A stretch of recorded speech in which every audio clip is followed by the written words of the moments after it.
السلام علیکم کے اس کے ناول پہ آپ سب کو ویلکم۔ ایک خوبصورت ناول پیش کر رہے ہیں جس کا نام ہے دل کا مقدمہ ہار کر۔ ناول کی رائٹر ہے ماہا ملک۔ چلیے چلتے ہیں ناول کی جانب۔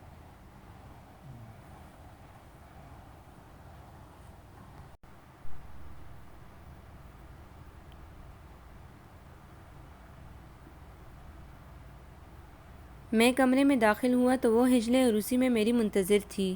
دروازہ بند کر کے میں چند لمحوں تک دروازے کے قریب ہی کھڑا رہا۔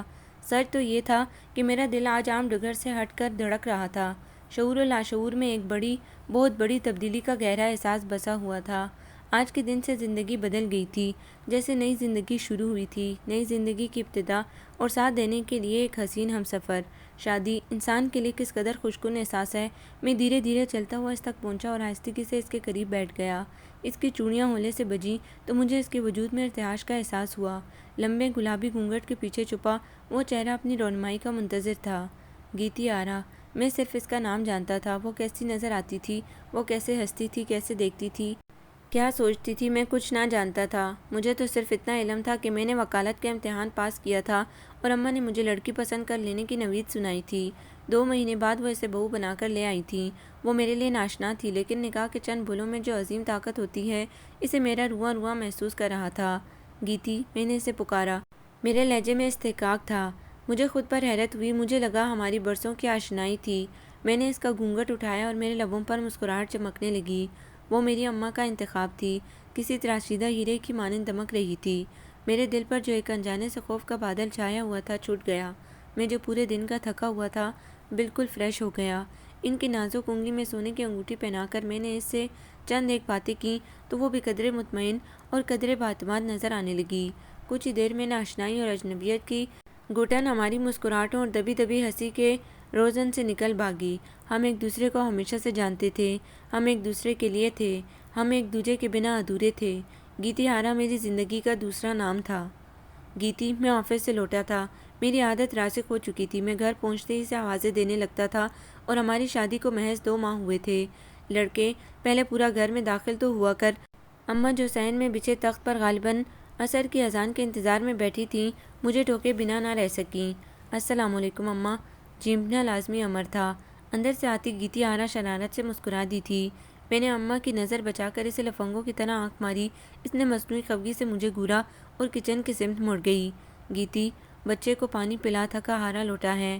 اماں نے نیت باندھنے سے قبل کہا تھا۔ اماں کا نیت باندھنا تھا۔ میں چپاک سے کچن میں جا گھسا۔ وہ میرے لیے شربت بنا رہی تھی۔ خیر سے وکیل ہیں جناب، وہ چینی گھولتے ہوئے بولی۔ جی ہاں میلارڈ، ہر جرم کی صفائی پیش کر سکتے ہیں۔ پھر بھی آپ میلارڈ ہیں، سزا سنا سکتے ہیں۔ یہ شربت پی لیجیے، یہی سزا ہے آپ کی۔ او ہو، میں نے مایوسی سے کہا۔ میں سکرات نہیں ہوں میلارڈ، مجھے تو باہوں کی ہتھکڑیاں لگا کر کمرے میں قید کی سزا سنائیے۔ بولتے بہت ہیں آپ، اس نے مسکراہٹ دبا کر مجھے گھورا۔ وکیل ہوں میلارڈ۔ اسے ہنسی آ گئی، میں بھی ہنسنے لگا۔ سزا قید کی نہیں ہے۔ پھر وہ بولی، کہیں گھمانے لے کر چلیں؟ جو حکم جناب کا۔ مجرم کو لباس تبدیل کرنے کا موقع دیا جائے۔ میں نے شربت گون گون پیتے ہوئے کہا۔ ضرور کیجیے، خیالات تبدیل کرنے کی اجازت نہیں، وہ بے نیازی سے بولی۔ میں کارنش بجا لایا۔ گیتی زندگی کا جزو خاص تھی، اس کے بنا کچھ سوچتا ہی نہ تھا۔ شادی کو 3 ماہ ہو چکے تھے۔ میں نے اسے میکے میں رہنے نہ دیا تھا، اپنے ساتھ لے کر جاتا تھا، گھر والوں سے ملا کر اپنے ساتھ ہی واپس لے آیا کرتا تھا۔ اماں کو میرا یہ انداز پسند نہ آیا۔ بختیار، ایک دن انہوں نے مجھے اپنے پاس بٹھا لیا۔ گیتی عشاء کی نماز پڑھ کر میرے لیے روٹیاں پکا رہی تھی۔ بیٹا، شادی ہو جانے سے لڑکے کی زندگی پر اتنا اثر نہیں پڑتا جتنا کہ لڑکی کی زندگی پر پڑتا ہے۔ لڑکا اپنے گھر والوں میں اپنی جگہ پر رہتا ہے اور لڑکی جیسے کسی پودے کو جڑوں سمیت اکھیڑ کر کسی دوسری جگہ نئی مٹی میں لگا دو۔ نئی جگہ بے شک پہلی جگہ سے زیادہ اچھی ہو، نئی مٹی بے شک پہلی والی مٹی سے زیادہ نرم، زیادہ زرخیز ہو، مگر بیٹا، پودے کو پھر سے جڑ پکڑنے میں کچھ وقت لگتا ہے۔ بیچارہ سہم جاتا ہے، مرجھانے لگتا ہے، رگوں کے ٹوٹنے کا درد دھیرے دھیرے زائل ہوتا ہے۔ لڑکے کا کچھ نہیں جاتا۔ لڑکی ماں باپ بہن بھائی سے بچھڑتی ہے، مانو نازک نازک رگیں کسی نے ایک جھٹکے میں توڑ ڈالی ہوں۔ اس درد کو محض عورت کے لیے مخصوص کیا ہے خدا نے۔ ہاں، اماں کو نہ جانے کیا کچھ یاد آیا تھا، ان کی آنکھیں گیلی ہو گئیں۔ میں خاموشی سے بیٹھا سن رہا تھا، جانتا تھا جو وہ کچھ کہنا چاہتی تھی ابھی باقی تھا۔ 3 ماہ سے بچی اپنے والدین سے، ماں جائیوں سے دور ہے، تڑپتی نہ ہوگی؟ میں ملوا کر تو لاتا ہوں اماں، میں نے کمزور سا احتجاج کیا۔ پیاسے کو پانی کی جھلک دکھا دو تو کیا پیاس بجھ جاتی ہے بختیار؟ میں لاجواب ہو گیا۔ گیتی آرا کھانا لے آئی تھی۔ میں اور اماں خاموش ہو گئے۔ وہ دسترخوان لگانے لگی۔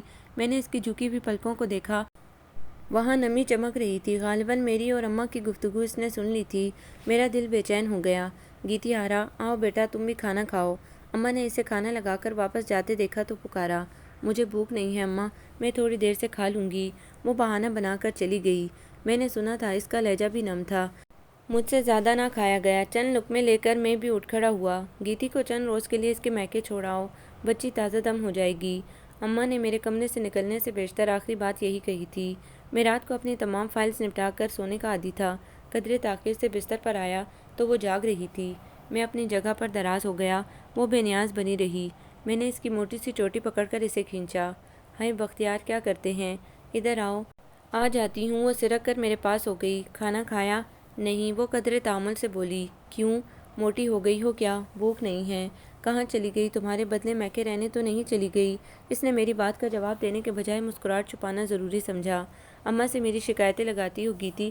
میں نے اسے غور سے دیکھا۔ اس نے اپنی سیاہ موٹی موٹی آنکھوں سے میری آنکھوں میں جھانکا۔ میں آپ کو ایسی لگتی ہوں؟ کیسی؟ شکایتیں لگانے والی؟ ہاں لگتی ہو، گنی سی۔ اب کہ میں نے مسکراہٹ چھپا کر سنجیدگی سے کہا، بس لمحے بھر کی بات تھی۔ گیتی آرا پھوٹ پھوٹ کر رو دی۔ ہائے، ارے بھائی، اوفو، وکیل صاحب کے طوطے اڑ گئے۔ ارے گیتی آرا یار، مذاق کر رہا تھا، تمہاری قسم، یہ دیکھو، تمہارے سر کی قسم، میں تو واقعی مذاق کر رہا تھا۔ سچ تو یہ ہے کہ میں کل تمہیں تمہارے میکے چھوڑ کر آؤں گا، پورے ہفتے کے لیے۔ آنسوں کی لڑی یکا یک ٹوٹی، ہونٹوں پر مسکراہٹ ناچی۔ سچ کہہ رہے ہیں، وہ واقعی خوش ہو گئی تھی۔ میرا دل نہ جانے کیوں اداس ہو گیا۔ اس کے چلے جانے کا خیال میرے لیے سہانے روح تھا۔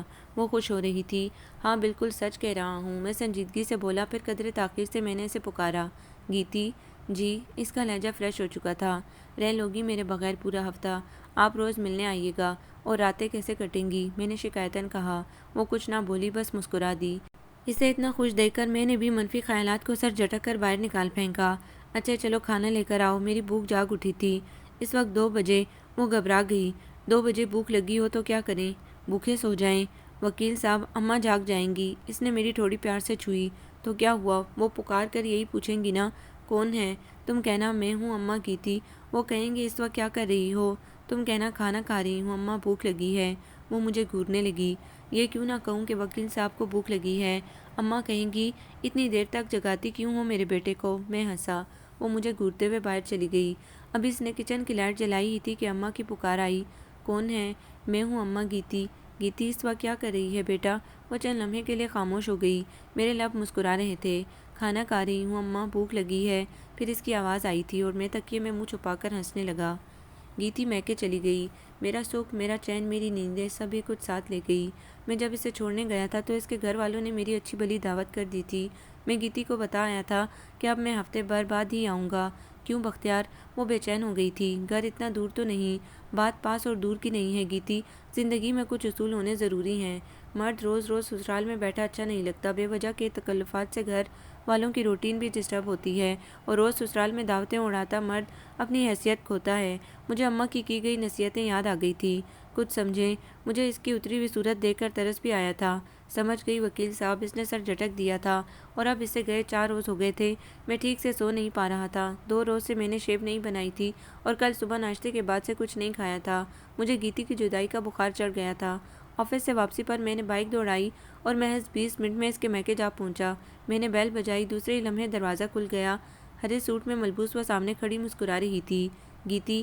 میں نے اسے پیاسی نظروں سے دیکھا۔ جی۔ اس کی پلکیں لرز رہی تھیں۔ تم جانتی تھی میں آؤں گا؟ جی جانتی تھی۔ گھر چلیں؟ میں امی کو بتا کر آتی ہوں۔ وہ اندر جا کر چند لمحوں میں اپنا بیگ اٹھائے واپس آ گئی۔ اچک کر میرے پیچھے بیٹھی اور مجھے تھام لیا۔ میں بائک سٹارٹ کر چکا تھا۔ تمام راستہ ہم دونوں ہنستے رہے۔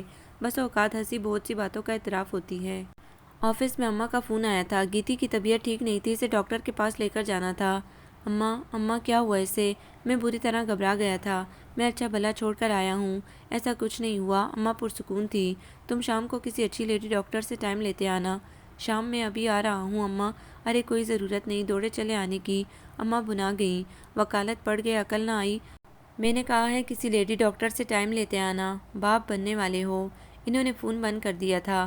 میں ریسیور تھامے حواس باختہ بیٹھا رہ گیا۔ باپ فادر؟ میں نے دل ہی دل میں خود کو باپ بنتے دیکھا۔ میرا دل فرتے مسرت سے سرشار ہو گیا۔ گیتی میرے بچے کی ماں بننے والی تھی اور اماں مجھے شام کو آنے کا کہہ رہی تھیں۔ حد ہو گئی، میں اسی وقت آفس سے نکل لیا۔ راستے سے ڈھیروں پھل خرید کر میں گھر پہنچا تو واقعی گیتی کو بیماروں کی طرح بستر پر لیٹا ہوا پایا۔ گیتی، میں نے قریب بیٹھ کر پیار سے اس کی پیشانی چھوئی۔ کیا ہوا ہے؟ چکر آ رہے ہیں، وہ نکاہت سے بولی۔ سڑک کے قریب گر گئی تھی۔ میرا دل دھک سے رہ گیا۔ بچے کو تو کچھ نہیں ہوا۔ ہر چند کہ میرا سوال اتنا احمقانہ تو نہ تھا، لیکن اماں اور گیتی دونوں ہنس دی تھیں۔ میں اس کا خیال رکھنے لگا، اتنا خیال کہ بس اوقات وہ زچ ہو جاتی، اور کبھی کبھار تو اماں بھی ناراض ہو جاتی تھیں۔ صبح صبح میں اس کے لیے مالٹے کا رس نکال رہا تھا جب اماں میرے لیے ناشتہ بنانے کچن میں آئیں۔ جب سے گیتی کی طبیعت خراب ہوئی تھی، میں نے اماں سے کہہ دیا تھا کہ کھانا اماں پکایا کریں۔ بختیار، اماں مجھے دیکھ کر چونک گئی۔ کیا کر رہا ہے؟ گیتی کے لیے جوس نکال رہا ہوں اماں، میں اپنے کام میں منہمک تھا۔ ہائے، تو بالکل ہی جوروں کا غلام ہو گیا ہے بختیار، اماں دل ملا ہی گئیں۔ کیا ہے اماں؟ مجھے برا لگا۔ وہ میرے دکھ درد کی ساتھی ہے تو کیا میں اس کے دکھ درد میں شریک نہ ہوں؟ شوہر بیوی کا خیال رکھے تو وہ جیون ساتھی ہونے کا حق ادا کرتا ہے، اس کا غلام تو نہیں بن جاتا۔ اچھا میرے وکیل، چل نکل یہاں سے۔ انہیں ہنسی آ گئی۔ میں جوس لے کر کمرے میں آیا تو وہ سو رہی تھی۔ اس کے چہرے پر ٹھنڈی زردی دیکھ کر میرا دل سخت افسردہ ہوا۔ تھوڑے سے دنوں میں گالوں کے گلاب مرجھا گئے تھے۔ گیتی، میں نے پیار سے اسے جگایا۔ لو جوس پی لو، پھر ناشتہ دیر سے کر لینا۔ وہ اٹھی اور مجھے دیکھ کر سخت حیران ہوئی۔ آپ آفس نہیں گئے؟ بس جا رہا ہوں، تمہارے لیے جوس نکال رہا تھا۔ میں نے گھڑی پر نگاہ دوڑائی۔ او بختیار، آپ تو حد کرتے ہیں، وہ زچ ہوئی۔ یہ کام میں خود بھی کر سکتی تھی، خواہ مخواہ آفس سے لیٹ ہو رہے ہیں۔ کوئی ضرورت نہیں ہے تمہیں کام وام کرنے کی، آرام سے لیٹی رہا کرو۔ سب کام اماں پر چھوڑ دوں؟ ان کی عمر ہے کام کرنے کی، میں کام کے لیے عورت رکھ دیتا ہوں۔ بہرحال تمہیں کام کرنے کی ضرورت نہیں، خود کو بھی نقصان پہنچاؤ گی اور میرے بچے کو بھی۔ بہت خوب وکیل صاحب۔ وہ خفگی سے جوس پینے لگی۔ سفیان ہماری زندگی میں داخل ہوا اور اماں خاموشی سے چلی گئیں۔ بیٹے کو پانے کی خوشی اتنی زیادہ تھی کہ ہمیں اماں کی جدائی کا غم شدت سے محسوس نہ ہوا۔ ہم ایک دوسرے میں گم تھے۔ زندگی کا وہ دور حسین ترین دور تھا۔ میں، گیتی اور سفیان۔ زیست میں مزید کوئی طلب نہ تھی، کسی شے کی کمی کا احساس نہ تھا، ہر جانب ہر سو محبت ہی محبت تھی۔ سفیان سال بھر کا تھا جب گیتی کی طبیعت پھر خراب رہنے لگی۔ میں ان دنوں اپنے کام میں ازحد مصروف تھا۔ وہ بے تحاشا محنت طلب دور تھا جس پر میری آئندہ حیثیت کا دار و مدار تھا۔ میری توجہ گیتی اور سفیان پر کم ہو گئی۔ بختیار، اس دن اس نے سویرے ہی سویرے پکارا تھا۔ کہو۔ میں الماری کھولے کھڑا تھا، آفس جانے کے لیے کپڑوں کا انتخاب کر رہا تھا۔ یہ ذرا سفیان کا فیڈر بنا دے، میری ہمت نہیں ہوتی اٹھنے کی۔ گیتی پلیز، مجھے آج جلدی جانا ہے، پہلے ہی لیٹ ہو رہا ہوں، تم تھوڑی سی ہمت کرو جانو، میرے لیے ناشتہ بھی بنا دو۔ میں بس ابھی نہا کر نکلتا ہوں۔ میں چھپاک سے باتھ روم میں گھس گیا۔ نہا دھو کر تیار ہو کر میں میز تک آیا تو وہ ناشتہ لگا چکی تھی۔ دیٹس گڈ، ونڈرفل لیڈی، میں مسکرایا۔ اس کی طبیعت واقعی خراب تھی، وہ مسکرا تک نہ سکی۔ میں کوشش کروں گا کہ شام میں جلدی آؤں، ڈاکٹر کے پاس چلیں گے، میں نے اسے تسلی دی۔ بختیار، ڈاکٹر کے ہاتھ میں کچھ نہیں، یہ دن تو یوں ہی کٹیں گے، وہ اداسی سے بولی تھی۔ اوکے جانو، چلتا ہوں، اپنا خیال رکھنا، اللہ حافظ۔ میں اس کا گال چھو کر بریف کیس اٹھائے باہر نکل گیا۔ اللہ حافظ، وہ بولی تھی۔ سفیان کے بعد ارما اور ارما کے بعد ایمان اور فرقان۔ زندگی سے 8 سال یوں نکلے کہ کوئی آہٹ کوئی چاپ تک سنائی نہ دی۔ میں بیرسٹر بختیار احمد جیسے ہواؤں میں اڑتا رہا تھا۔ گیتی جیسی شریک سفر واقعی قسمت والوں کو ملتی ہے۔ اس نے کبھی گھر کی کوئی ذمہ داری مجھ پر نہ ڈالی تھی۔ میرے مستقبل کے لیے وہ مجھ سے زیادہ فکر مند رہا کرتی تھی۔ یہ حقیقت تھی کہ گیتی نے میرے لیے بہت کچھ کیا تھا۔ شادی کے بعد میں نے محبت، چاہت اور فرصت کے محض 2 سال اس کی جھولی میں ڈالے تھے اور اس نے اپنی محبت، چاہت اور توجہ سے ان 2 سالوں کو ضرب دے کر آٹ کر لیا تھا۔ وہ مجھ سے محنت کرنے اور کام پر توجہ دینے کے لیے اصرار کرتی تھی، عام بیویوں کی طرح کمی وقت کا گلہ شکوہ نہیں کیا کرتی تھی۔ میرا لائف سٹائل بدل گیا تھا۔ میں ایک کامیاب بیرسٹر تھا، اسی حساب سے زندگی گزارنے کے اصول بھی بن گئے تھے۔ وقت بچانے کے لیے میں ہمیشہ جہاز میں سفر کیا کرتا تھا۔ اپنے ذاتی استعمال کے لیے میرے پاس نئی ماڈل کی کرولا تھی۔ گیتی اور بچوں کے لیے دوسری گاڑی مخصوص تھی۔ میرے بچے بہترین اسکولوں میں زیر تعلیم تھے۔ گھر پر انہیں پڑھانے کے لیے مہنگے سے مہنگا ٹیوٹر رکھا جاتا تھا۔ گیتی بڑے طریقے سلیقے والی عورت تھی۔ وہ خرچ بھی مکمل انداز میں کرتی تھی اور کفایت میں بھی ماہر تھی۔ اس کی وجہ سے میرا بینک بیلنس بھی خاصا متاثر کن تھا اور میرا گھر بھی بہترین انداز میں چل رہا تھا۔ ہاں، مگر ان تمام جمیلوں سے گھبرا کر کبھی کبھی دل فرصت کے وہی رات دن کی تلاش کرتا تھا جو وقت کی چکا چوند میں کہیں کھو گئے تھے۔ قریباً 2:30 بجے کا عمل تھا جب میری گاڑی کی ہیڈ لائٹس نے اندھیرے میں ڈوبے ہوئے سیاہ گیٹ کو روشن کیا۔ گہرے سناٹے کو ہارن کی آواز نے چند لمحوں کے لیے چونکا دیا تھا۔ میں نے اپنا سر سیٹ کی پشت سے ٹکا دیا اور چہرے پر ہاتھ رکھ کر چند لمحوں کے لیے سستانے کی کوشش کی۔ اتنی دیر میں چوکیدار گیٹ کھول چکا تھا۔ ڈرائیور گاڑی اندر لے گیا۔ گاڑی سے اتر کر اپنا بریف کیس اٹھائے میں اندر آیا تو منورہ جاگتی ہوئی ملی۔ وہ ہماری کل وقتی ملازمہ تھی۔ سلام صاحب جی۔ اس نے بریف کیس مجھ سے لے لیا۔ السلام۔ میری آواز اور لہجہ تھکن سے چور تھے۔ تمہاری بیگم صاحبہ سو رہی ہیں صاحب جی، کھانا لگاؤں؟ نہیں۔ میں نے مختصراً کے سیڑھیوں کا رخ کیا۔ کوٹ کندھے پر لٹکائے گولائی میں اوپر جاتی ہوئی سیڑھیاں چڑھتا میں آنے والے کل کے متعلق سوچ رہا تھا۔ کل کا دن بھی انتہائی مصروفیات کا دن تھا۔ صبح بیدار ہو کر مجھے ایک ضروری کیس اسٹڈی کرنا تھا، پھر بذریعہ پلین لاہور جانا تھا، وہاں میری ایک اہم میٹنگ میں شرکت ازحد ضروری تھی، پھر شام کو واپس کراچی۔ بےحد تھکا دینے والا دن میرا منتظر تھا۔ مجھے کچھ جھنجھلاہٹ سی ہوئی۔ صاف ستھرا کمرہ میرا منتظر تھا، چمکتا فرنیچر، بے داغ بے شکن بیڈ شیٹ، ستھرا قالین، لیکن گیتی وہاں نہیں تھی۔ وہ اکثر میری غیر موجودگی میں بچوں کے کمرے میں ان کے ساتھ سو جایا کرتی تھی۔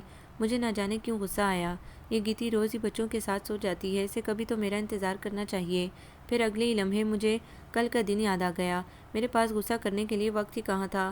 لباس تبدیل کر کے میں چہرے پر پانی کے چھینٹے مارنے لگا۔ ذہنی تناؤ کم کرنے کا اچھا طریقہ تھا۔ سر اٹھا کر جب میں نے آئینے میں اپنا چہرہ دیکھا تو مجھے یاد آیا، آج 14 اکتوبر تھی، میری سالگرہ کا دن۔ آج میں پورے 40 برس کا ہو گیا تھا۔ میں کچھ دیر خود کو دیکھتا رہا، اپنا سن پیدائش یاد کر کے میں نے پھر دل ہی دل میں حساب لگایا، شاید کہیں سے ایک آدھ سال کی گنجائش نکلے۔ سیدھا سادہ سا حساب پھر سامنے آیا، پورے 40 برس، نہ کم نہ زیادہ۔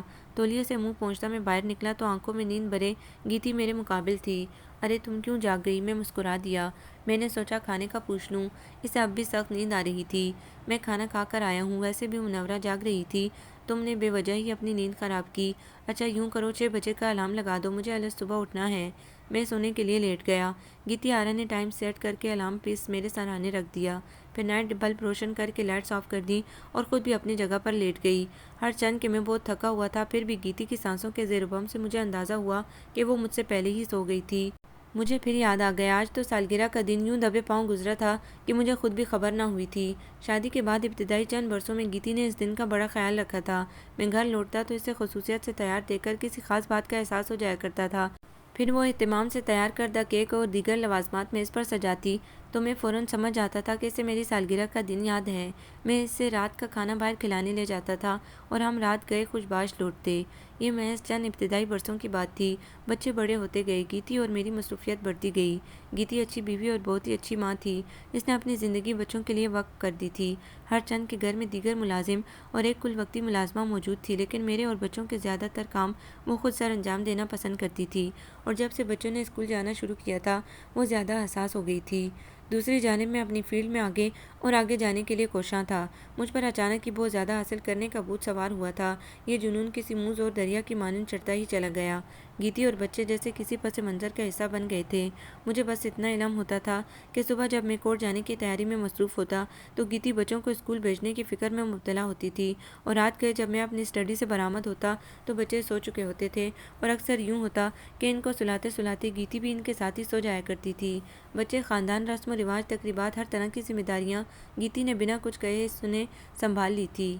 کبھی کبھی مجھے احساس ہوتا کہ میں اپنے بیوی بچوں کو نظر انداز کر رہا ہوں تو میں خود ہی سے معذرت پیش کرتا۔ آدمی کے کچھ کر دکھانے کا یہی پیریڈ ہوتا ہے گیتی۔ جس مرد نے عمر کے اس حصے میں محنت کر لی، سمجھ لو وہ ساری عمر اس کا پھل پائے گا۔ ایسے میں میری کوتاہیوں کو تمہیں نظر انداز کرنا ہی ہوگا۔ اور پھر میں یہ سب کچھ کس کے لیے کر رہا ہوں؟ تمہارے لیے، بچوں کے لیے۔ گیتی سمجھدار عورت تھی، اس نے کبھی مجھ سے کمی وقت کا رونا نہیں رویا۔ اس نے خود کو گھر اور بچوں میں مصروف کر لیا۔ زندگی کے خانوں میں ہم اس طرح سے بٹ گئے کہ یہ خانے ایک دوسرے سے جڑے ہوئے بھی تھے اور علیحدہ علیحدہ بھی تھے۔ لیکن نہ جانے کیا ہوا تھا، کئی برسوں تک بے تکان محنت کرتا ہوا بختیار احمد اچانک یوں چونکا تھا جیسے پوری رفتار سے بھاگتے ہوئے کسی شخص کے پاؤں میں کانٹا چبھ جانے کا احساس سوا ہو جائے۔ نہ جانے کیوں دل میں ایک کانٹا سا کھپ گیا تھا۔ زندگی سے، زندگی کی بے تحاشا مصروفیت سے، ذہنی بوجھ اور سخت تناؤ کی کیفیت سے میں اچانک ہی اکتایا تھا۔ حیرت ہے، گیتی کو اب میری سالگرہ بھی یاد نہیں رہی۔ سونے سے بیشتر میں نے خود سے کہا۔ ٹینشن، تناؤ۔ باقر نے سگار لگاتے ہوئے مجھے دیکھا۔ کتنے برس کے ہو گئے ہو بختیار؟ پھر دھواں فضا میں بکھیرتے ہوئے اس نے دلچسپی سے پوچھا تھا۔ میں نے گہری سانس بھر کر آرام دہ سیٹ کی پشت سے ٹیک لگا لی۔ پورے 40 برس کا۔ ہاں ہاں ہاں، اس نے ایک پرزور کہکا لگایا۔ ساری خرابی یہیں سے شروع ہوتی ہے بختیار احمد۔ مرد کی زندگی میں 2 ہندسے بڑے خطرناک ہوتے ہیں، ایک 14 کا اور ایک 40 کا۔ 14 برس کا ہنسا ماؤں کے لیے خطرناک ہے اور 40 کا ہنسا بیوی کے لیے۔ واٹ ربش، میں نے اسے دلچسپ نگاہوں سے گھورا۔ مرد تو اول آخر خطرناک ہے باقر، نہ 14 برس کی عمر میں اگر ماں بیٹے کو سنبھال لے تو مرد خطرناک نہیں، اور 40 برس کو پہنچے تو بیوی کو اپنی سی کرنی چاہیے۔ کیوں 40 برس کا مرد پاگل ہو جاتا ہے، کاٹنے کو دوڑتا ہے؟ میں نے قدرے تمسخر سے پوچھا۔ یو آر رائٹ، اس نے میز بجائی۔ 40 برس کا مرد بات بات پر بیوی بچوں کو کاٹنے کے لیے دوڑتا ہے۔ ربش، ایسا کچھ نہیں ہے، میں نے ہاتھ ہلا کر کہا۔ آئی لو گیتی، آئی لو مائی چلڈرن۔ ہاں مگر تم ایک ہی رفتار سے ایک ہی ٹارگٹ کے پیچھے بھاگتے بھاگتے تھک گئے ہو بختیار۔ دیکھو یہ جو پوزیشن کی دوڑ ہے نا، اس کا اختتام نہیں ہے، اس کا اختتام تو بس قبر کے سامنے جا کر ہوتا ہے۔ مرد جب بھاگتے بھاگتے تھک جاتا ہے تو کچھ دیر کے لیے سستانے کے لیے رکنا چاہتا ہے، اور جب اس کوشش میں رفتار کم ہوتی ہے تو وہ ہانپنے لگتا ہے۔ ہانپنے کے اس عمل کو ہی میں ٹینشن کہتا ہوں۔ تیز رفتاری سے اپنی منزل کی جانب بھاگتے شخص کو کبھی یہ ٹینشن نہیں ہوتی، یہ تو ہمیشہ اس وقت ہوتی ہے جب دل رکنا چاہتا ہو اور قدم بھاگ رہے ہوں۔ باقر کی گفتگو میں ایک عجیب سی کشش تھی۔ میں کچھ بھی بولے بنا اسے سنتا رہا۔ تم کریئر بنانے کے چکر میں بھاگتے گئے، پھر تمہیں روپے کمانے کی لت پڑ گئی، تمہاری رفتار اس قدر تیز ہو گئی کہ بیوی بچے پیچھے رہ گئے، تمہارے منظر ان کے مناظر سے تبدیل ہو گئے، ان کی دنیا تمہاری دنیا سے الگ ہو گئی، اور سستانے کے شوق میں جب تم نے پیچھے مڑ کر دیکھا تو تمہیں احساس ہوا اکیلے پن کا، تنہائی کا۔ میں ایک ٹک اسے دیکھ رہا تھا، اسے میری آنکھوں سے شاید اپنے گہے کی درستگی کا احساس ہوا۔ اس کے لب مسکرانے لگے۔ کیا تمہیں نہیں لگتا بختیار کہ گھر، خاندان، بچوں اور دیگر ذمہ داریوں میں الجھ کر تمہاری بیوی تمہیں نظر انداز کر رہی ہے؟ لگنے لگا ہے۔ میرے لبوں سے بے ساختہ ہی نکلا تھا۔ اور بچے، عمر کے اس دور میں عموماً ماں باپ کے خوشنما احساس کی ضرورت ہوتی ہے، عملاً ماں باپ کی نہیں۔ اس عمر میں آسائشات کی طلب ہوتی ہے۔ جو شخص یہ آسائشات فراہم کر رہا ہو اس کی اہمیت کا احساس نہیں ہوتا، یعنی کسی کو عملاً میری ضرورت نہیں۔ میں پھیکی سی ہنسی ہنس کر سگریٹ سلگانے لگا۔ تمہیں ایک شے کی ضرورت ہے، وہ پراسرار سے انداز میں مسکرایا۔ میں نے سوالیہ نگاہوں سے اسے دیکھا۔ چلو تمہیں کسی سے ملواتے ہیں، ٹینشن کم کریں تمہاری۔ وہ اچانک کھڑا ہو گیا۔ میرے پاس محض 2 گھنٹے ہیں باقر۔ میں نے قیمتی ریسٹ واچ پر نظر دوڑائی۔ میری فلائٹ کراچی کے لیے لیٹ ہو گئی تو میں تم سے ملنے چلا آیا۔ ارے چلیے جناب، ہو سکتا ہے آپ فلائٹ ہی چھوڑ دیں۔ اس نے زوردار کہکا لگایا تھا۔ اس نے مجھے سیر زدہ کر ڈالا تھا۔ میں اٹھ کر اس کے ساتھ ہو لیا۔ اس کی سیوک میں منزل تک پہنچنے میں ہمیں زیادہ وقت نہیں لگا۔ یہ ایک پلازا تھا، ایک قدرے پرانی عمارت، بارش نے جسے اچھا بھلا نقصان پہنچایا تھا۔ باقر سیڑھیاں چڑھنے لگا تو میں نے بھی اس کی تقلید کی۔ وہ غالباً تیسری منزل کے ایک فلیٹ کے سامنے رکا تھا۔ کال بیل کے جواب میں ایک بوڑھے شخص نے دروازے سے سر نکالا تھا۔ باقر کو دیکھ کر اس کے لب مسکرائے۔ اس نے دروازہ وا کر کے گویا ہمیں اندر آنے کی دعوت دی۔ کہاں لائے ہو باقر مجھے ایک الجھن نے آن گھیرا۔ دعائیں دو گے بیرسٹر صاحب؟ اسے میری الجھن کی مطلق فکر نہ تھی، وہ یوں ہی مسکراتا رہا۔ ڈرائنگ روم میں بیٹھ کر میں نے گرد و پیش کا جائزہ لیا۔ فلیٹ اندر سے نسبتاً کشادہ اور صاف ستھرا تھا۔ ڈرائنگ روم کی سجاوٹ میں بھی اچھے ذوق کی کارفرمائی نمایاں تھی۔ ایک حصے کو سفید لڑیوں کے پردے کی مدد سے علیحدہ کیا گیا تھا۔ میں ابھی لڑیوں کے موتیوں پر غور کر رہا تھا کہ یکا یک لڑیاں ایک طرف ہوئیں اور وہ اندر داخل ہوئی۔ میں گڑبڑا سا گیا۔ آداب، اس نے داخل ہوتے ہوئے بڑے طریقے سے کہا تھا۔ کیسی ہو ساحرہ؟ باقر مسکرا رہا تھا۔ اچھی ہوں، وہ بھی مسکرائی۔ گویا روشنی بکھر گئی۔ بڑے دن بعد کرم فرمائی کی۔ ان سے ملو، یہ ہمارے بڑے پرانے یار ہیں، برسوں بعد ملے ہیں، بیرسٹر بختیار احمد۔ ہم نے سوچا کچھ دعا سلام ان کے آپ سے کروائی جائے۔ ظہیر نصیب، وہ مسکرائی۔ کیسے ہیں بیرسٹر صاحب؟ مزاج اچھے ہیں بختیار، یہ سائرہ ہیں، صرف نام ہی کی نہیں شخصیت کی بھی، اس میں باسمہ ہے گویا۔ میں نے سر ہلا کر تعارف کا مرحلہ مکمل کر لیا تھا۔ باقر کا یہ اقدام مجھے قطعاً اچھا نہ لگا تھا۔ مجھے ہرگز امید نہ تھی کہ وہ مجھے کسی اس قسم کی عورت سے ملوانا چاہتا ہے۔ اب تک تو میں یہی سمجھ رہا تھا کہ کسی بہت پرانے دوست سے یا کسی اہم شخصیت سے ملوانے لے جا رہا ہے۔ وہ تو کسی اور ہی خیال میں تھا۔ میرا خیال ہے میں چلوں باقر؟ مجھے دفتن خوف نے آن گھیرا۔ میری فلائٹ ابھی 2 گھنٹے دور ہے۔ اس نے میرا جملہ اچکا۔ بیٹھیے نا بیرسٹر صاحب، ساحرہ ناز سے بولی۔ اب آپ مہمان ہیں ہمارے، اور اپنے مہمانوں کو ہم ایسے رخصت نہیں کرتے۔ پلیز میں لیٹ ہو جاؤں گا، ہم آپ کے لیے فلائٹ لیٹ کروا دیں گے۔ وہ کھلکھلا کر ہنس دی۔ یقین جانیے بابا، پھر اس نے آواز دی تھی۔ جی بی بی جی۔ وہی بوڑھا شخص نمودار ہوا۔ اچھی سی کافی پلوائیے، ساتھ کچھ کھانے کے لیے بھی لائیں، لیکن ذرا جلدی، بیرسٹر صاحب کی فلائٹ مس ہو گئی تو یہ سارا الزام ہمارے کھاتے میں ڈال دیں گے۔ اس کے لب مسکرا رہے تھے۔ میں نے اسے غور سے دیکھا، شاید یہی میری غلطی تھی۔ اس کے سائر نقوش عقل کے لیے بھول بھلیوں کا کام کرتے تھے۔ چمکتی سفید مانگ سے نگاہ پھیلتی پیشانی تک چلی آتی تھی۔ کماندار ابرو مقناطیسی چمک کی حامل آنکھوں تک کھینچے جاتے تھے۔ ایک لمحے کے لیے نظر ستوا ناک پہ پڑی ہیرے کی لونگ سے خیرہ ہوتی تو اگلے ہی پل سفید دانتوں کی جلوہ گری عقل کی نگاہ کو میچ ڈالتی تھی۔ بیوٹیفل میرے دل سے بے اختیار نکلا تھا۔ باقر کو میری دلچسپی کا اندازہ ہو چلا تھا۔ وہ بے نیازی سے اپنے بریسلیٹ سے کھیل رہی تھی۔ تمہارا غزلوں کا کلیکشن وہیں تک ہے یا اس میں کچھ اضافہ بھی ہوا ہے؟ باقر اس سے پوچھنے لگا۔ کئی نئے کیسٹس لائی ہوں، چاہے تو حسن ذوق کو محفوظ کیجیے۔ اس نے سامنے والے کمرے کی جانب اشارہ کیا۔ میں ابھی آیا بختیار، اپنی پسند کے چند ایک غزلیں سن لوں۔ باقر اٹھ کر اندر کمرے میں چلا گیا۔ میرے اور اس کے بیچ تنہائی حائل ہوئی تو مجھے اس کی مقناطیسیت کا صحیح اندازہ ہوا۔ وہ بڑی قیامت خیز جوانی کی حامل عورت تھی۔ نگاہ پڑتے ہی دل اس کی جانب کھینچنے لگا تھا۔ بڑا مختصر قیام ہے آپ کا ہمارے شہر میں، وہ انداز دل نوازی سے بولی۔ شہریوں کے متعلق میرا علم کمزور تھا، میں سادگی سے بولا۔ اس نے دھیما قہقہ لگایا۔ پھر آپ کیا خیال ہے؟ سوچنا ہوگا۔ میں اس کے سیر سے بچنے کی خاطر سگریٹ سلگانے لگا۔ ضرور سوچئے، لیکن خیال رہے بعض اوقات جتنے ہاتھ پیر زیادہ چلیں بندہ اتنی ہی تیزی سے ڈوبتا ہے۔ اسے اپنے متعلق کسی قسم کی غلط فہمی نہ تھی۔ میں مسکرا دیا۔ ہاں اگر انسان تیرنا نہ جانتا ہو۔ پھر میں بولا، نہیں اگر تیراک کسی بور میں آن پھنسے۔ غضب کی برجستگی تھی۔ میں نے نظریں اٹھائی، اس کی سمندر آنکھوں میں بور ہی بور تھے۔ گاڑی تیزی سے تارکول کی سیاہ سڑک پر بڑھتی چلی جا رہی تھی۔ باقر مجھے ایئرپورٹ تک چھوڑنے جا رہا تھا۔ ہمارے درمیان خاموشی کا ایک لمبا وقفہ آ گیا تھا۔ کچھ غلط نہیں ہے یار بختیار یہ؟ پھر وہ بولا۔ شاید وہ سمجھ رہا تھا کہ میں کچھ خفا ہوں، حالانکہ ایسا ہرگز نہ تھا۔ میں سائرہ کے متعلق سوچ رہا تھا۔ مرد کے لیے یہ ریلیکسیشن بہت ضروری ہے۔ گھر کی عورت اندازہ کر ہی نہیں سکتی کہ فی زمانہ باہر کی دنیا میں اپنی بقا کی لڑائی لڑتا مرد کس ذہنی تناؤ سے دوچار رہتا ہے۔ جیسے تنی ہوئی رسی پر قدم قدم بڑھاتے جاؤ، ہر طرف ایک لڑائی ہو، چومکے لڑتے رہو۔ اس سے تو بس یہ علم ہوتا ہے کہ جی یہ صوفہ یہاں سے اٹھا کر وہاں رکھ دو، یہ میز اس کونے میں رکھی ہے تو ٹھیک سے اس کی قیمت کا اندازہ نہیں ہوتا۔ مسز فلاں نے ڈنر سیٹ فلانی جگہ سے خریدا ہے، بہت سستا مل گیا۔ یہ بچہ پڑھائی میں سست ہے، اسے ٹیوٹر کی ضرورت ہے۔ دوسرے بچے کو پرسنل کمپیوٹر چاہیے۔ یار یہ باتیں تو جھنجھلاہٹ میں مبتلا کر دیتی ہیں۔ ذہنی تر و تازگی کے لیے ایک پھول سی محبوبہ کی ضرورت ہے بختیار، جو غزلوں پر گفتگو کرے، چاندنی رات کے قصے چھیڑے، ساحل سمندر پر ہاتھ میں ہاتھ دے کر دور تک جائے۔ بیوی کو تو یہ فکر آن گھیرے گی کہ ہائے پیچھے بچے اکیلے رہ گئے ہیں، کوئی ڈوب نہ جائے۔ وہ ہنسا اور دیر تک ہنستا چلا گیا۔ ایک بھرپور خوشگوار زندگی کا فارمولہ جانتے ہو کیا؟ میں جیسے کسی کنویں سے بولا تھا۔ خوبصورت بیوی، 2 بچے اور ایک پوشیدہ عشق۔ ہم دونوں ہنسنے لگے۔ میں رخصت ہونے لگا تو اس نے دھیرے سے میرا ہاتھ دبایا۔ ہم یاروں کے یار ہیں، یاروں کی راہ سجاتے ہیں، کھوٹی نہیں کرتے۔ سائرہ اچھی عورت ہے، تمہارا بہت خیال رکھے گی۔ میں محض مسکرا دیا۔ کراچی آ کر میں پھر اپنی دنیا میں اسی طرح مگن ہو گیا۔ دن رات کی وہی آنکھ مچولی جاری تھی۔ جب کام کے دباؤ اور زیادتی نے مجھے بیمار کر دیا، میں چند روز کے لیے ہاسپٹلائز ہو گیا۔ گیتی سب کچھ چھوڑ کر میرے سرہانے آ بیٹھی۔ گھر بچے ذمہ داریاں، اس نے سب کچھ فراموش کر دیا۔ اس کے دن رات میرے لیے وقف ہو گئے۔ لیکن نہ جانے کیوں ایک عجیب بات ہوئی تھی۔ میں اپنے قریب بیٹھی گیتی کا موازنہ سینکڑوں میل دور بیٹھی سائرہ سے کرتا تھا۔ گیتی بات کرتی تو میرے کانوں میں سائرہ کی سحر انگیز آواز گونجنے لگتی۔ مجھے اس کی دل نوازی اور برجستگی یاد آنے لگتی۔ گیتی کسی بات پر مسکراتی تو سائرہ کی دلکش ہنسی کی گھنٹیاں میرے ارد گرد بجنے لگتی۔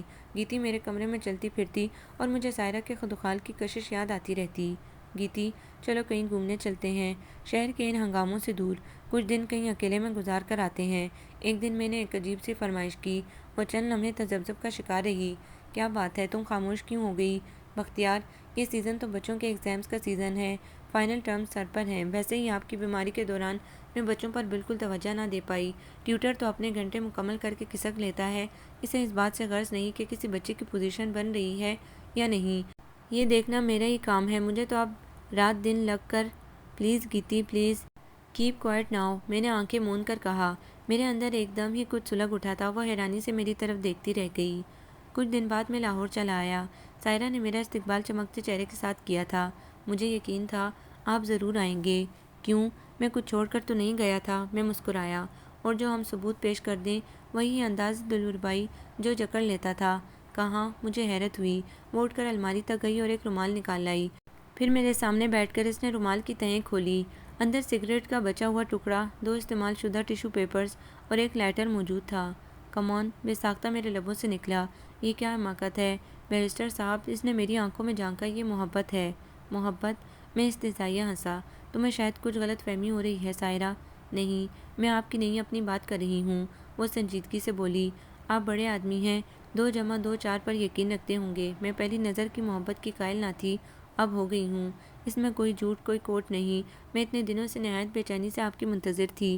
میں حقیقتاً آپ سے میں نے اس کے لبوں پر ہاتھ رکھا۔ اتنی اچھی بات میں یہاں نہیں سنوں گا۔ چلو لانگ ڈرائیو پہ چلتے ہیں۔ میں حقیقتاً سائرہ کے ساتھ لانگ ڈرائیو پہ نکل گیا۔ کراچی سے لاہور اور لاہور سے کراچی کا سفر میرا معمول بن گیا۔ گیتی کو میرے اندر رونما ہونے والی تبدیلیوں کا احساس ہوا تھا یا نہیں، میں کچھ کہہ نہیں سکتا۔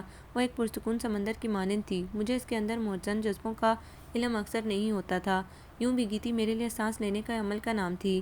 آزاد، ضروری اور نہایت غیر محسوس سائرہ میری نیند، میرا نشہ بن گئی۔ تھکن جسم و جان کو چڑھتی تو مجھے سائرہ کی کمی محسوس ہونے لگتی تھی۔ میں لاہور پہنچ جاتا اور نہایت فریش ہو کر واپس لوٹتا۔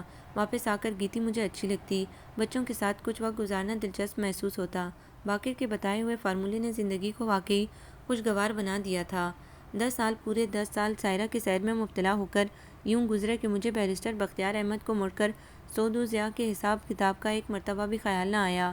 سائرہ نے حقیقتاً مجھے بہت محبت دی۔ اس نے مجھے روح تک شانت کر دیا۔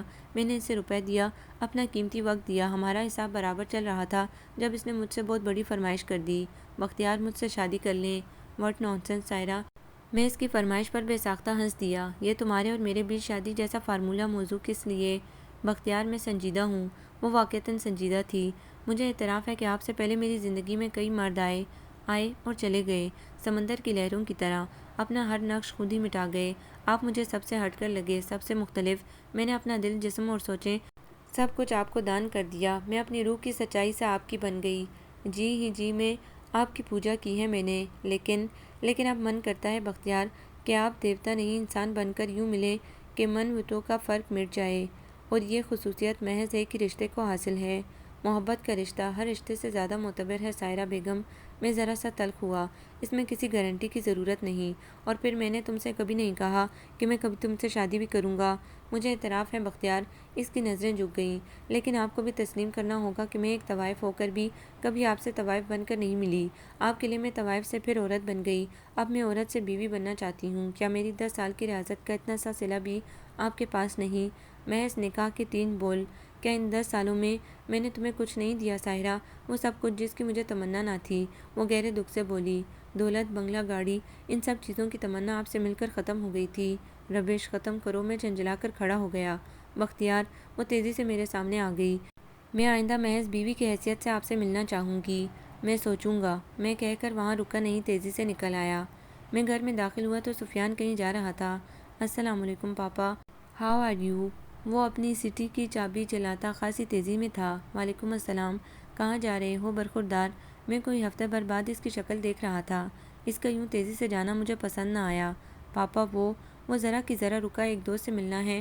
میں ویسے بھی لیٹ ہو گیا ہوں۔ Okay go. میں اسے جاتے ہوئے دیکھتا رہا، پھر اندر چلا آیا۔ اندر ارما اور ایمان کی سہیلیاں آئی ہوئی تھیں۔ غالباً کوئی ون ڈش ٹائپ تقریب تھی۔ میں ڈرائنگ روم میں ذرا سا جھانک کر اوپر کمرے میں چلا آیا۔ منورہ میرے پیچھے آئی تھی۔ صاحب جی، کھانا لاؤں؟ میں کسی خیال سے چونکا۔ گیتی کہاں ہے؟ بی بی جی شاید مارکیٹ گئی ہیں، کچھ بتا کر نہیں گئی۔ میں ان کے ساتھ ہی ڈنر کروں گا۔ جی بہتر، وہ چلی گئی۔ میں لباس تبدیل کر کے بیڈ پر چلا آیا۔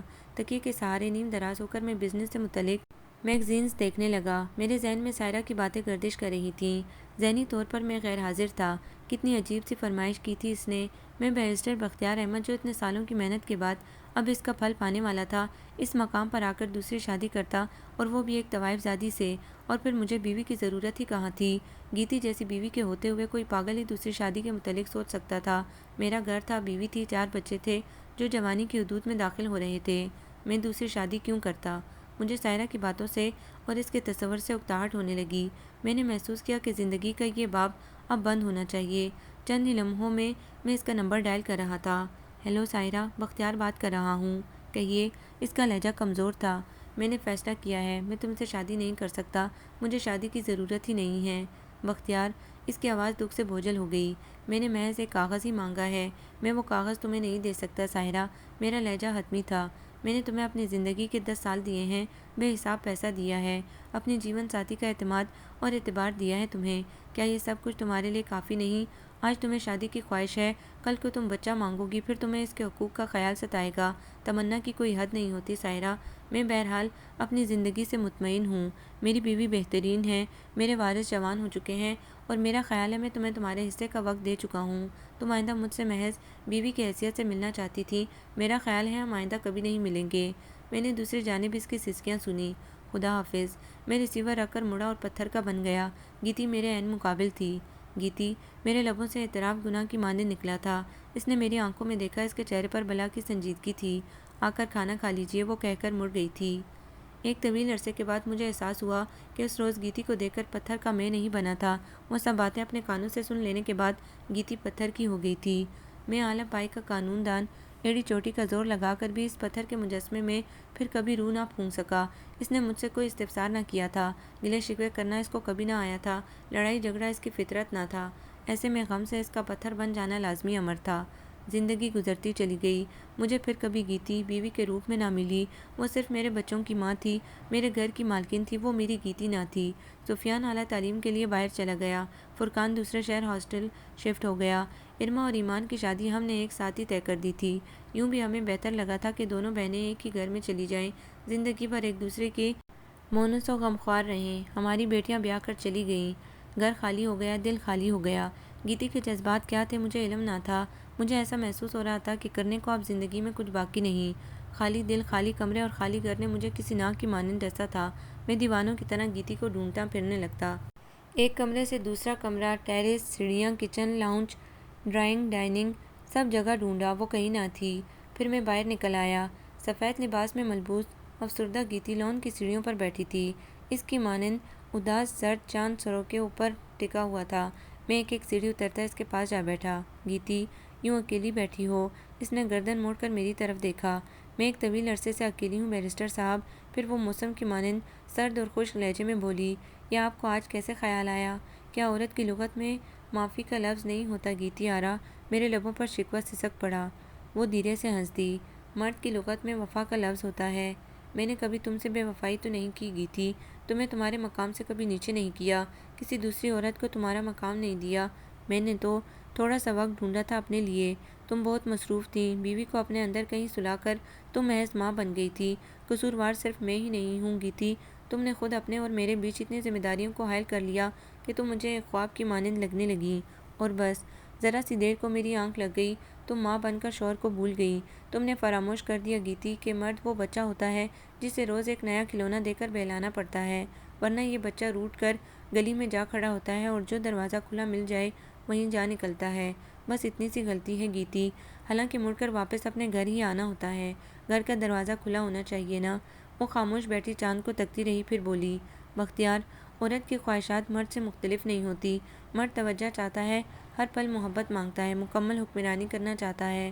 عورت کو بھی توجہ درکار ہوتی ہے، پل پل اپنے شوہر کی محبت اس کا دل بھی مانگتا ہے، لیکن یوں ہے بختیار کہ اس کے خمیر میں خدا نے قربانی کا وہ عظیم جذبہ بھی گون دیا ہے جو مرد کے خمیر میں نہیں۔ یہ ممتا کا جذبہ ہے، ابتدا سے انتہا تک صرف قربانی، اپنے سکھ کی قربانی، اپنی نیند کی قربانی، اپنے جذبات کی خواہشات کی قربانی۔ قربانی کا یہ تصور مرد کے پاس نہیں ہے۔ بختیار، شوہر بیوی کے طاق نسیاں میں رکھا کوئی انجلا چراغ تو نہیں جسے ماں بن کر بھول جائے۔ شوہر تو عورت کا وہ قیمتی زیور ہے جسے وہ حفاظت سے لاکر میں رکھ بھی دے تو بھولتی نہیں۔ ہر روز صبح شام اٹھتے بیٹھتے اسے اپنے زادرائے متاع حیات کا خیال رہتا ہے۔ تحفظ کے اس عظیم احساس کو کوئی عورت کیسے فراموش کر سکتی ہے؟ اپنی اولاد کی پرورش کی خاطر اگر عورت اپنے جیون ساتھی کو مکمل توجہ نہ دے پائے تو کیا اس کے لیے جیون ساتھی کی اہمیت ختم ہو جاتی ہے؟ میرے بچے، کیا تمہارے بچے نہ تھے؟ ان کی خاطر جدوجہد کے لیے کیا تم مجھ سے دور نہیں ہوئے؟ کیا میں نے تمہاری بے توجہی محسوس کر کے کسی سائرہ کی کمی کو محسوس کیا؟ کیا مجھے تمہاری محبت، تمہاری توجہ، تمہارے جذبوں اور ان کے اقرار کی ضرورت محسوس نہیں ہوتی تھی؟ بارہا ہوئی تھی بختیار، بارہا، لیکن میں نے زندگی میں کبھی کسی چور رستے کی ضرورت محسوس نہیں کی، کیونکہ میں ایک ماں تھی۔ ماں، ممتا کا سچا نشہ عورت کو اتنا بے نیاز رکھتا ہے، اسے خود فراموشی کے جھوٹے سہاروں کی ضرورت نہیں پڑتی۔ لیکن شاید بختیار، ایک باپ کی محبت میں وہ طاقت نہیں جو ایک مرد کو بے نیازی، خود فراموشی سکھا سکے۔ مرد کبھی خود کو فراموش نہیں کر پاتا، کبھی نہیں۔ اس کے اندر چھپا انا کا ناگ بار بار اپنا پن پھیلا کر کھڑا ہو جاتا ہے کہ ہاں میں ہوں، میں ہوں، میں ہوں۔ اور پھر ممتا میں ڈوبی عورت کو چھوڑ کر مرد بھاگتے ہیں کسی سائرہ کے پاس، کسی حسن آرا کے پاس، کسی میں پارا کے پاس بھاگتے جاتے ہیں اور پلٹ پلٹ کر اپنا دروازہ دیکھتے جاتے ہیں۔ لیکن بختیار، ایک بات غور سے سنو، گھر کا دروازہ مرد کو ہمیشہ کھلا ملتا ہے، لیکن دل کا دروازہ ایک بار بند ہو جائے تو پھر کبھی نہیں کھلتا، کبھی نہیں۔ اس کی آواز آنسوؤں کی نمی سے رننے لگی۔ میرے دل کا دروازہ بھی عرصہ ہوا بند ہو چکا ہے۔ گھر آج بھی تمہارا ہے بختیار، بچے تمہارے ہیں، شاید یہ وجود بھی تمہارا ہے، بس ایک دل کی کمی ہو گئی ہے، ایک دل کی کمی ہو گئی ہے۔ وہ اٹھی اور تھکے تھکے قدموں سے اندر چلی گئی۔ دل ہی تو چاہیے گیتی، دل ہی تو چاہیے۔ مرد کی حقیقت کو اتنا سمجھتی ہو، پھر بھی یہ نہ جان پائی کہ عمر کی آخری منزل پر آ کر مرد کو ایک بار پھر صرف اپنی عورت کا دل درکار ہوتا ہے، اسے گھر کا نہیں دل کا دروازہ کھلا چاہیے ہوتا ہے۔ میں زندگی کا سب سے اہم مقدمہ ہار کر دونوں ہاتھوں سے سر تھامے رو رہا تھا۔ آپ کو یہ ناول کیسا لگا؟ کمنٹس میں اپنی رائے ضرور دیں۔ ہمارے چینل کو لائک کریں، سبسکرائب کریں، شیئر کریں۔